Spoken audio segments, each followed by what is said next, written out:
বর্বরতা একটা হামলার যেই ঘটনা ঘটেছে আপনারা সকলে দেখেছেন যে আসলে তাদেরকে আমরা শান্তিরক্ষা বাহিনী হিসাবে জানি। দেশের যে কোনো পরিস্থিতিতে যে কোনো জায়গায় একটা অস্থিতিশীল তৈরি হলে আমরা দেখেছি সেনাবাহিনী সেখানে কী পরিমাণ ভূমিকা থাকে, কিন্তু আমরা 29শে আগস্টে যেটা দেখলাম সেনাবাহিনীর মানে উল্টো একটা ভূমিকা আমরা সেখানে দেখলাম, সেটা আমরা কখনোই তাদের কাছ থেকে আশা করিনি বা কখনো এটা আমরা কল্পনাও করতে পারিনি যে সেনাবাহিনী কিভাবে এভাবে একটা দলের প্রধান নূর ভাইয়ের ওপরে এভাবে লাঠিচার্জ করতে পারে। শুধু তাই না, আমাদের অনেক সহযোদ্ধারা যারা অফিসের ভিতরে টয়লেটে গিয়ে লুকিয়েছিল সেইখানে টয়লেটের গেট ভেঙে তাদের উপরে কি পরিমাণভাবে অত্যাচার শুরু করে, এটা কখন আমরা কাম্য করতে পারিনি। এগুলো আমরা দেখেছিলাম বিগত ফ্যাসিদ হাসিনার আমলে, যখন পুলিশ লাঠি বাহিনী এবং ছাত্রলীগ যে গুন্ডা বাহিনীগুলো তারা বিগত সময় ছাত্রদল বলেন, ছাত্র শিবির বলেন এবং বিগত 5 বছর যে ছাত্র অধিকার পরিষদের প্রতিটা প্রোগ্রামে তারা কিভাবে হামলা করেছিল, ঠিক সেম কায়দায় সেনাবাহিনীও সেই পর্যায়ে চলে গেছে। কিন্তু যদি সেনাবাহিনী সেই পর্যায়ে চলে যায়, দেখেন মানুষের কিন্তু একটা আস্থা ভরসা প্রশাসনের থেকে উঠে গেছিল। 5ই আগস্টের পর মানুষ কিন্তু ভেবেছিল যে এই প্রশাসন বা এই দেশের পুলিশ বাহিনী, র্যাব তাদের প্রতি একটা বিশ্বাস অর্জন করার একটা আস্থা নিয়ে আসছিল, কিন্তু 29শে আগস্টের পর যেটা আমরা দেখলাম এখন মানুষের সেই আস্থাটা কিন্তু উঠে গেছে। মানুষ এখন খুব আতঙ্কের ভিতরে আছে। মানুষের যে নিরাপত্তা পুলিশ বাহিনী বলেন বা বর্তমানে সেনাবাহিনী মাঠে আছে তাদের কাছ থেকে বলেন, সেই নিরাপত্তাটা আমরা এখন পাচ্ছি না। তো সংক্ষিপ্ত বক্তব্য এখানে শেষ করছি। আসসালামু আলাইকুম। এই পর্যায়ে আমাদের মাঝে বক্তব্য রাখবেন জাহিদুল ইসলাম সাধারণ সম্পাদক, ঢাকা মহানগর দক্ষিণ। জাহিদ।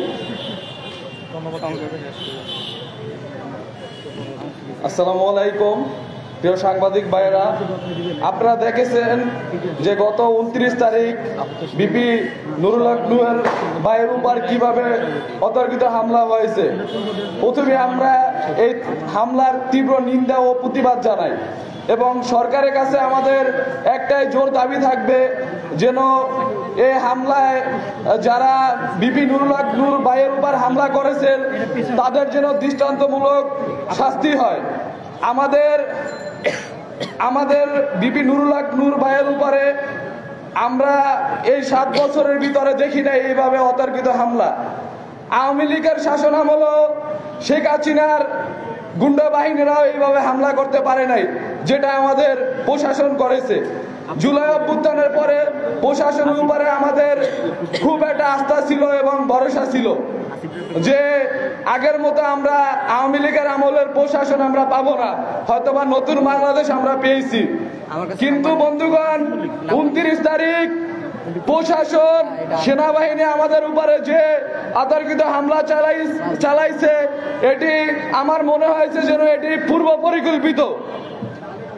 আমরা শান্তিপূর্ণ বিক্ষোভ সমাবেশ করছিলাম, আমরা কাউকে কোনো উস্কানিমূলক কোনো বক্তব্য বলি নাই যেন জাতীয় পার্টি আমাদের উপরে, আমরা শান্তিপূর্ণ বিক্ষোভ সমাবেশ করতেছিলাম, জাতীয় পার্টি আমাদেরকে পিছন থেকে আক্রমণ করে। সেখানে পুলিশ বাহিনী ছিল। মিডিয়া ভাইয়েরা আপনারা দেখছেন পুলিশ বাহিনী কিভাবে দর্শকের মতো ভূমিকা পালন করেছে। আমরা তাদেরকে প্রশ্ন করেছিলাম যেন জিএম কাদের, তিনি গণ অভ্যুত্থানের জুলাইয়ের হত্যাকারীর মামলার আসামি, কেন তাকে আপনারা প্রোটোকল দিচ্ছেন এবং কার হুকুমে আপনারা প্রোটোকল দিতে আসছেন? পুলিশ বাহিনী এবং সেনাবাহিনী তারা স্বেচ্ছায় বলেছেন যেন এখানে আমাদেরকে পাঠিয়েছে তাদেরকে প্রোটোকল দেওয়ার জন্য। আমাদের কাছে প্রশ্নের উত্তর জানা নাই। বন্ধুগণ, আমাদের নুরুল হক নূর ভাই তারপরে একটা সংবাদ সম্মেলন এবং মশাল মিছিল ডাকে। এই মশাল মিছিলে আপনারা দেখেছেন কিভাবে হামলা হয়েছে, ঠিক আছে? তো আমি সর্বোপরি এর বিচারের দাবি জানাই।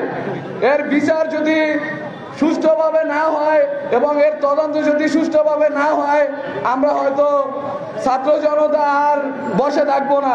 আপনারা জুলাইয়ে দেখেছেন যে ছাত্র জনতা বুক পাতে দিয়েছে পুলিশের সামনে, দরকার হয় আমরা আবার বুক পাতে দেব।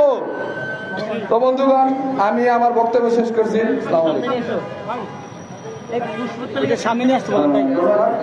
এই মুহূর্তে বক্তব্য রাখবেন রাস্তার যুব সম্পাদক ঢাকা মহানগর দক্ষিণ। আসসালামু আলাইকুম প্রিয় সাংবাদিক ভাইরা, আপনারা দেখেছেন গত 29 আগস্ট ডাকসুর সাবেক বিপি গণ অধিকার পরিষদের সংগ্রামী সভাপতি নুরুল হক নুরের উপর পুলিশ, সেনাবাহিনী এবং জাতীয় পার্টির